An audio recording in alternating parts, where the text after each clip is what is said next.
వచ్చిన మర్నాడే చెప్పిండు రేవంత్ రెడ్డి గారు 1,50,000 కోట్ల రూపాయలతో చేస్తాం మూసిని అన్నాడు. మేము పరేషాన్ అయినాం. అరే మొత్తం మధ్యలోకెళ్ళి ఎక్స్ప్రెస్ వే కట్టినా మూసీలా ఎక్స్ప్రెస్ వే కడితే కూడా 10,000 కోట్లు అవుతుంది. అది కూడా మేము లెక్కేసినాం. అది కూడా మేమే ప్రాజెక్ట్ రిపోర్ట్ తయారు చేసి గవర్నమెంట్లో ఉన్నది. అది ప్లస్ 4,000 కోట్ల రూపాయలతోని సివరేజ్ ట్రీట్మెంట్ ప్లాంట్లు ప్లస్ ఇంకొక 2,000 కోట్లు సుందరీకరణ అన్నీ చేస్తే కూడా 16,000 కోట్లలో మూసీ సుందరీకరణ అయిపోతుంది. కానీ రేవంత్ రెడ్డి గారు 16,000 కోట్లతో పోయేదాన్ని ఇలా 1,50,000 కోట్లు అని పదే పదే చెప్తా ఉన్నారు.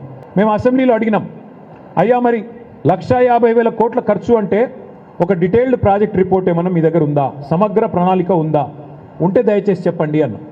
2.5 ఏళ్ళైంది, ఇంతవరకు డిపిఆర్ లేదు, ఇంతవరకు డీటెయిల్డ్ ప్రాజెక్ట్ రిపోర్ట్ లేదు ప్రభుత్వం దగ్గర, ఒక ప్రణాళికనే లేదు.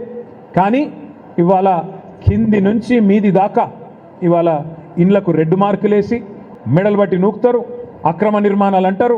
మరి మీరే ఇచ్చిండ్రు కదా పర్మిషన్లు 2009లో 2004లో అంటే అవన్నీ మాకు తెలియదు, అప్పుడెవడున్నాడో వాడిచ్చిండో మాకు తెలియదు అని చెప్పి ఇష్టం వచ్చినట్టుగా వ్యవహారం చేస్తూ ఉన్నారు.